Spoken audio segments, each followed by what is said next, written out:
Thank you for coming tonight. You want to stand up here? Good. Y'all come on forward a little bit more. Give those people in the back some room. Come on, don't be shy. Amanda Craven, Seline Elin, and Larry Wong. Thank you guys for helping me out. We're here tonight to talk to Jonathan Legg. Well, he's going to talk to us for about 10-15 minutes, and then we're going to have a little bit of Q&A. How many people sort of are familiar with what the event is all about, or at least read the blurb on Facebook or Meetup or Eventbrite or any of that?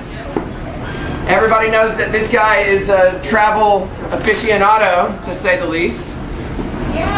Jonathan hosts a show that's been on a couple of dozen major TV networks around the world and has traveled to how many countries? 70-something countries.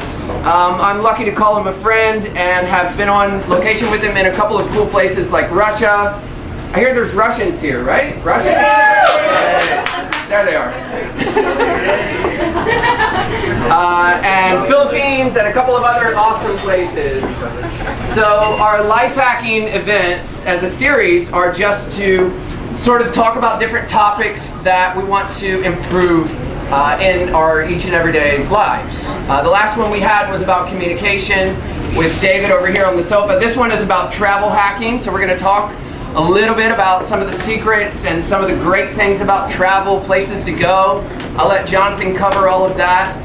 I wanted to call out before we start Startup Socials, the banner that's right behind you, our partner in crime and in business, Vasile. If there are any entrepreneurs or founders or people that are into this industry that are looking for an amazing network or more information to learn stuff about how to start a business or how to be an entrepreneur, Startup Socials is a great resource for that. And then Larry, one of the best publicists, photographer / social media gurus in the city at larrywong.net, correct? Correct. Anybody that needs amazing photos or anything that relates to that, talk to that guy.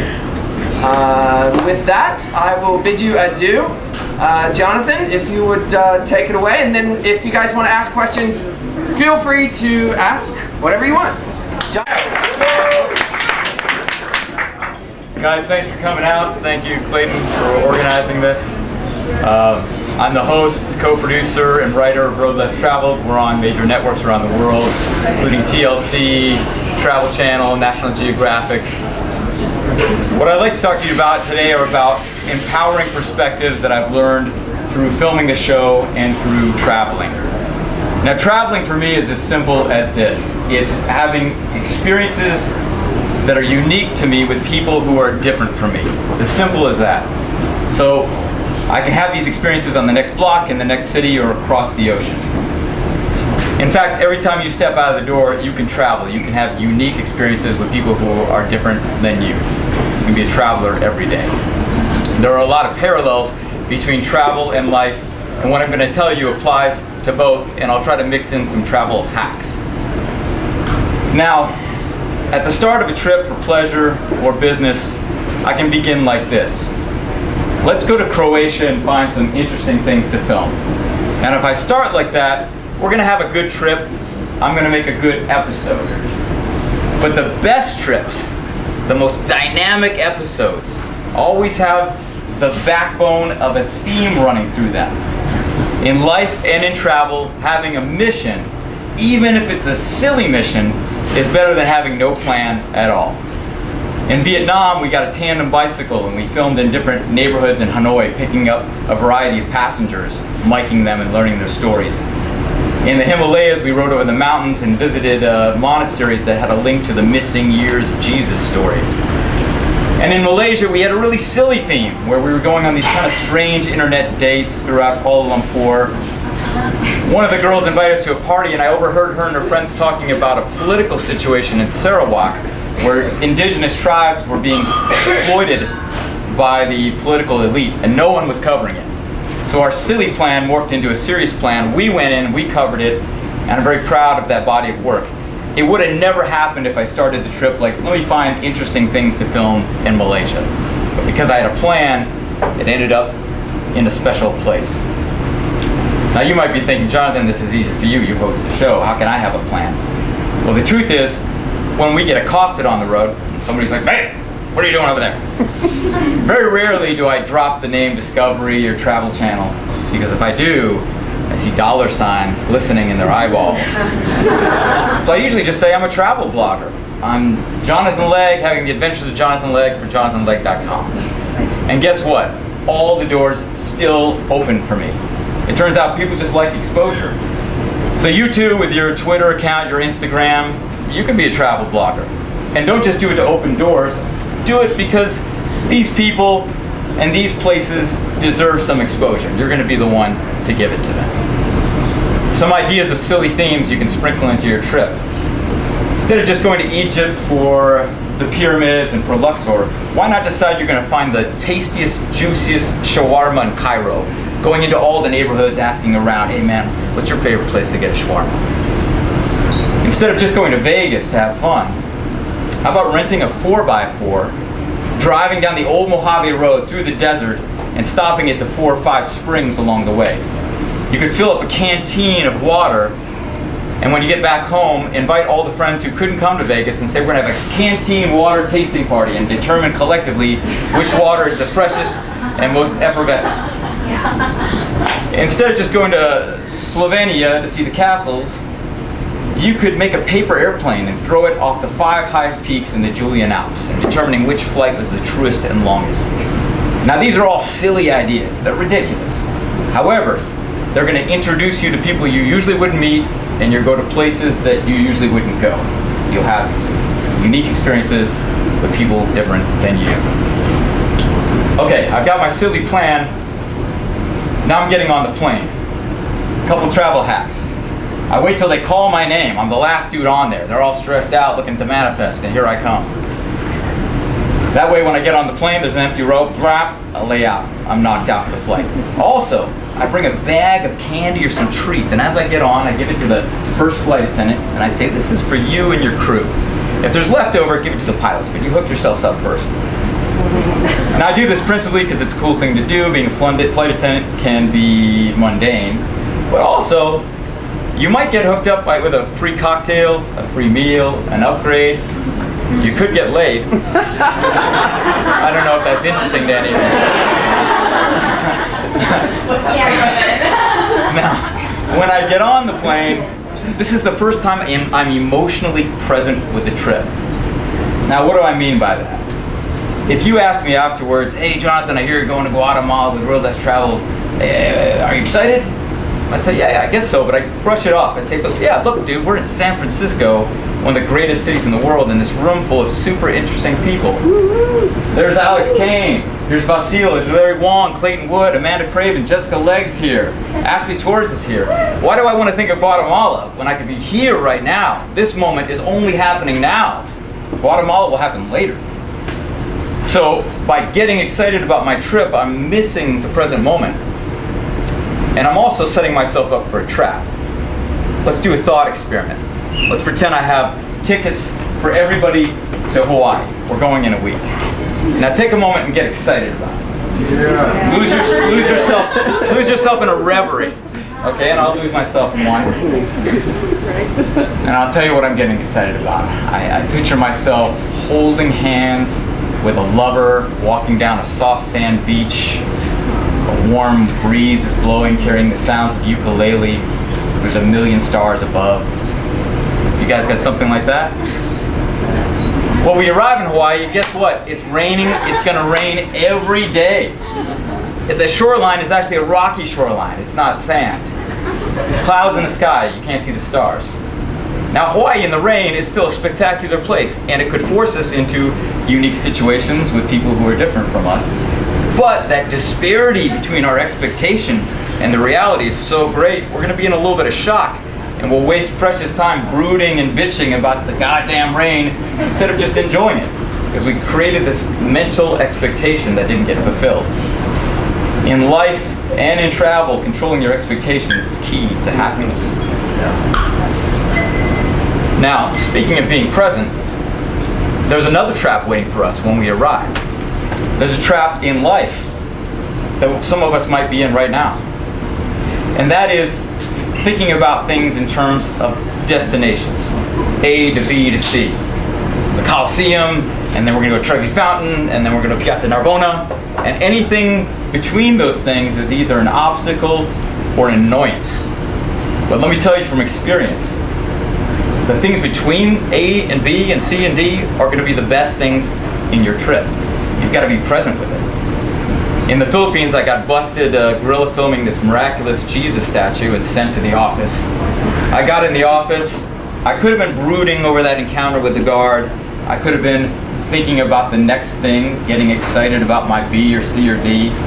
But luckily, I was present in that office, and I saw on the wall a directory, Department of Prayer, Department of Worship, blah, blah, blah. So when the guy came up, I said, yeah, I'd like permission to film the Jesus statue. And do you guys have a Department of Exorcism? The guy said, yeah, we do. And this led us into a whole nother adventure where we followed a case of mass demon possession, and then we chased a Filipino vampire. Would have never happened if I wasn't present in this obstacle between my A and B. Traps in the way. In Russia, Clayton and I had got done with a long day of filming. We drove up into the Caucasus Mountains. We found this little village, found some cabins. The owners were going to cook us food. We were going to get some alcohol. We were super excited about eating, partying for about 2 hours, and then getting a long night's sleep. Man, we needed it. We come back with the alcohol, and there's a bunch of police cars waiting for us. They take us to the station, and they say, you have to wait here for 3 hours, as it turns out, for the KGB guy to come and arrive and vet us, figure out what we're up to. Now this sounds terrible on paper, what an annoyance, but Clayton is secretly filming from his iPhone. Don't tell Moscow. Now we have footage. We have footage that no other travel show has. And when people ask me about one story from Russia, guess which one I tell them? Nobody cares about the picture of me in front of the Kremlin. You could pull up Instagram and find 100 better pictures. But they do care about that KGB story. Nobody cares about me in front of the Eiffel Tower. But getting baptized by a group of vampires in the catacombs after running from the police, that's a little interesting. Which leads me to my final point. When I got this show, Road Less Traveled, I had open reign to pretty much do whatever I want. With one caveat. It's Road Less Traveled, which means no Eiffel Tower, no Taj Mahal, no Coliseum. And what I discovered is, over these 5-6 years of filming, I don't miss any of these things at all. In fact, my trips are better than ever. And I see the tourists marching, some of them like zombies, and being funneled into these destinations. And I realize some of them are going consciously, but some of them are going because they're told to go. In travel, as in life, if we don't consciously decide what we like and understand why we want it, why we like it, we will be told what we like. Every day we're bombarded with magazines, billboards, pop-up ads, overheard conversations telling us where to go, what to do, what to drive. If you don't make a conscious decision about these things, you'll be told what to do. That doesn't necessarily mean it's bad, but their intention is not to make you happy, rather they want your money. It could be okay. Well, let me give you an example. Let's say I have a friend, Bob, who says, hey, I'm here in San Francisco. Tomorrow I think I'll go to Fisherman's Wharf. I'll say, all right, Bob, why do you want to go to Fisherman's Wharf? He says, I don't know, everybody goes, #1 tourist attraction. I'd say, you know what, man? If you want to go to that area, I'd go to the Dolphin Club, maybe check out the Maritime Museum. I like those old boats, the smell of them, it fills me with wanderlust, sense of adventure. But if Bob said, you know, I'm really into sea lions, and I hear from the Fisherman's Wharf you get a good view, I'd say, right on, man. Enjoy your time at Fisherman's Wharf.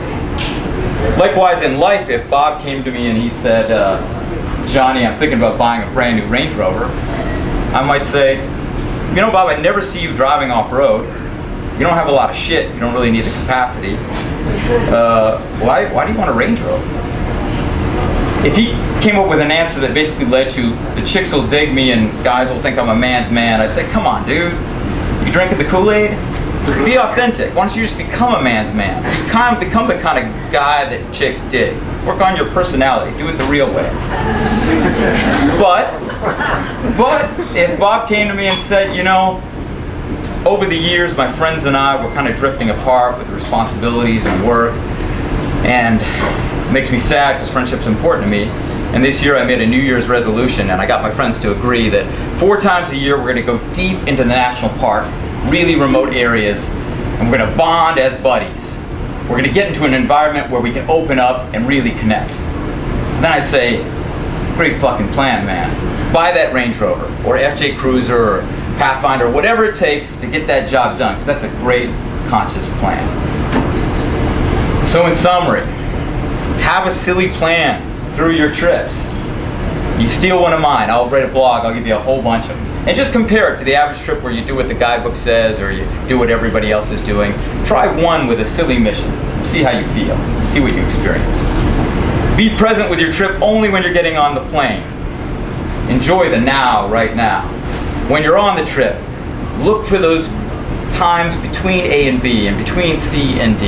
Even if it's a disaster, you lose your luggage, you miss your train connection. Marcus Aurelius, the Roman emperor, said, the obstacle in the way becomes the way.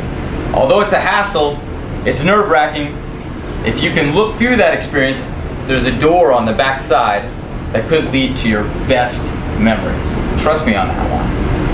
And consciously decide what you want and why you want it. We're not going to be told where to go, what to wear, what to drive. We're going to make our own decisions.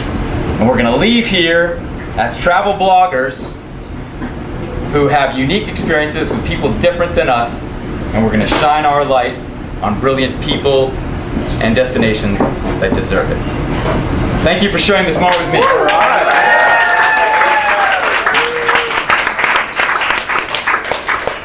Does anybody have any questions for Jonathan? Yes, sir. You made some comment about getting on an international airline with travel personnel who are extremely widely experienced in traveling, and you bring them, how you said it, candy and sweets. Sure. Available internationally, perishable, but hardly anything unique about them. So since your spin on this and your take on this has been extremely from an American point of view and standpoint, what could you say to us and other people in the audience coming from the consumerist capital of the known universe that we might take with us to give away? Oh, geez. It's like what to bring the flight attendants? Say that again? What should you bring the flight attendants?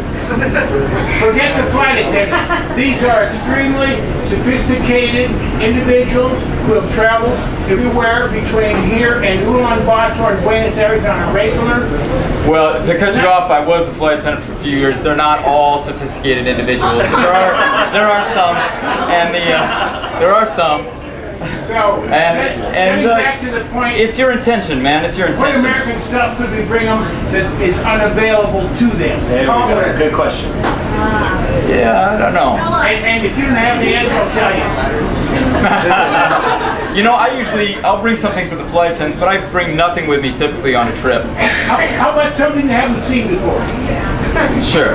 They haven't seen you before. They haven't seen you before. Bring your good vibrations. Bring your good vibrations. Sorry, man, I'll come back to you. That's your question. If I wanted to be baptized by vampires in a catacomb, where would I go? Look for my boy Father Sebastian. He's just moving to LA right now. Father Sebastian, he's a friend of mine on Facebook. And if you get fangs made by this guy, he makes really good professional vampire fangs. You are automatically part of the Sabertooth clan. Anybody else got a question? I got a question. So do you think I had a lot of luck, let's be honest. You know, to make it in any kind of a job like mine, you need luck, you need talent, you need to meet the right people. Right. When you get the opportunity, and you're not guaranteed the opportunity, but when you get the opportunity, you need to be that person. And my whole life, I pretty much followed my bliss of traveling and working on camera. And so when I met the guy who was looking for a dude who could take the reins of a travel show, I knew I was that guy. Not to sound conceited, but I'm like, I've traveled all over. You can put me in a mud hut, anywhere, and I'm comfortable on camera. I can deliver a line straight to camera, no problem. Think of something interesting to say. So you're lucky if the opportunity comes around to do what you really want to do, but when that opportunity comes, you need to be that person, and you are that person because you've been living your life authentically.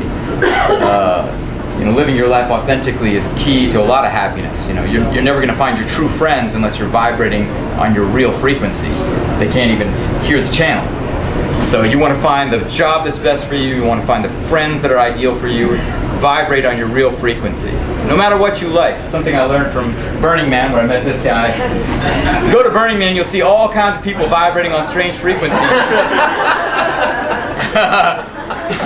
But what's comforting is they all have a tribe. No matter how weird you are, there's somebody else who's equally weird who likes your shit, and you'll find your tribe.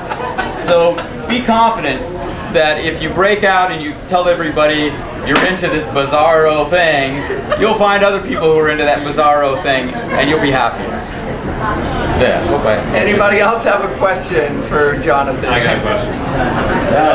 Alex. So you are a professional adventurer, but when the camera's off, what do you do for either adventure or excitement? What do I do when the camera's off for excitement? I use this example of Bob bonding with his friends. I think one of the most important things you can do in life is develop a great friend group. And it just doesn't happen automatically. It doesn't happen with Instagram, Facebook updates.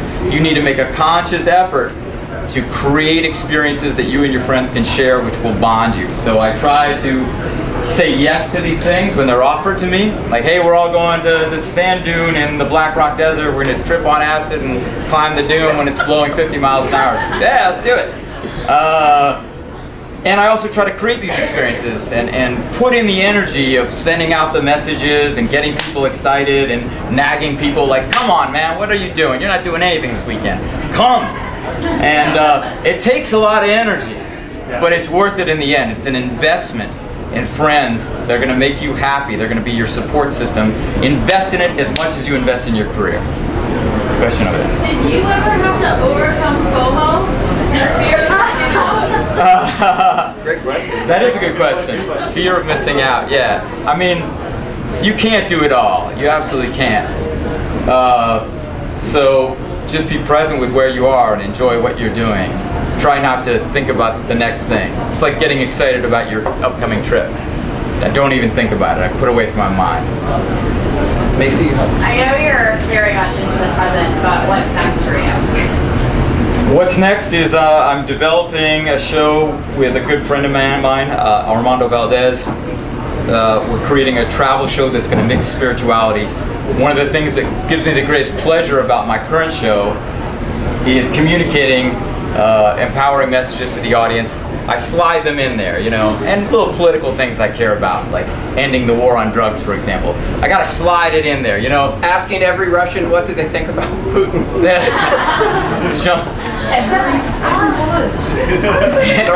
Handling cobras or jumping over crocodiles, that's just the worm. That's the worm to get you to bite. But the hook is introducing you to people who are different than you, but you realize, oh, actually, they're not really that scary. Most people want to be good. They want to do good.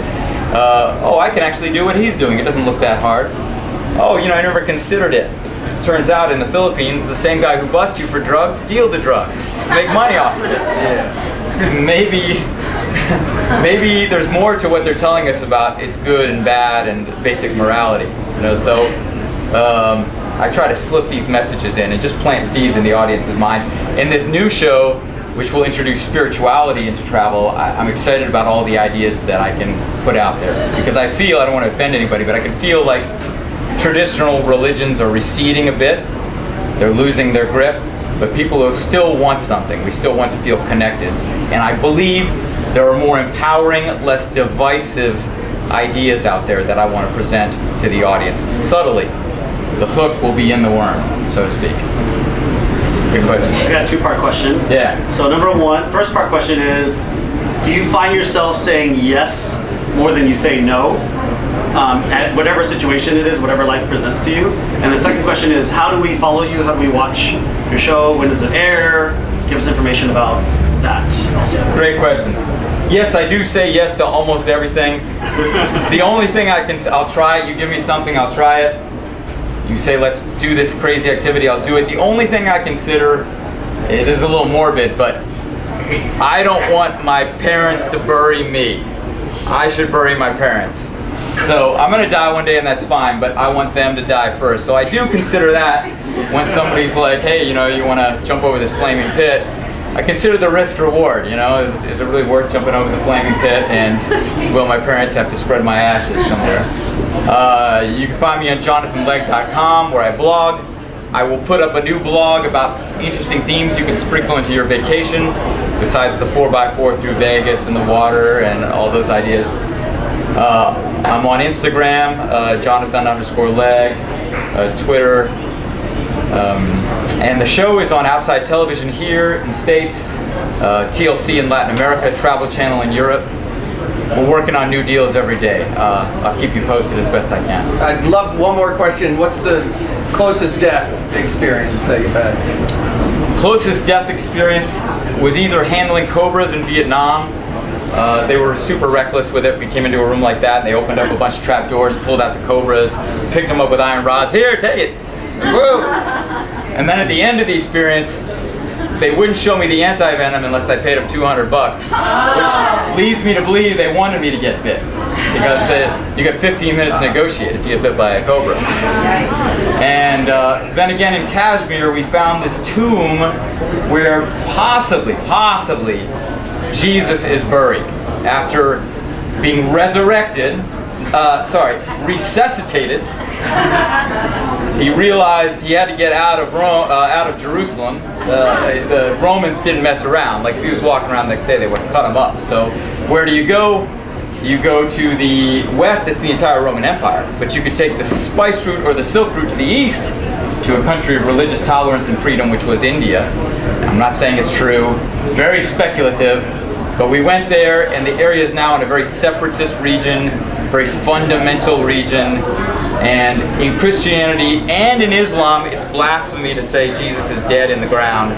And a gang of guys surrounded us, and the vibration was sort of like when a hive of bees, when you accidentally bump a hive of bees and it drops to the ground, you can hear that buzzing. The mob was forming. People were grabbing us, going crazy. And I thought, shit, we're going to get lynched. I really thought we were going to get lynched. By a bunch of Christians. The taxi driver jumped in and interceded for us. I don't understand what he was saying, but I imagine it was something like, remember the Quran says treat your guests well and don't forget that, and then he looks over his shoulder and he says, get in the cab! And run into the cab and pull the hands off us, get in the cab, and as we drive off he says, man, I thought you guys were done for. And I agreed with him. I said, yeah, I thought we were done for. But we got the shot. All right, thanks so much, Jonathan. Thanks for coming out. Thanks, everybody. That's it. Let's have some more drinks, and thank you for coming. Come get your photo with them.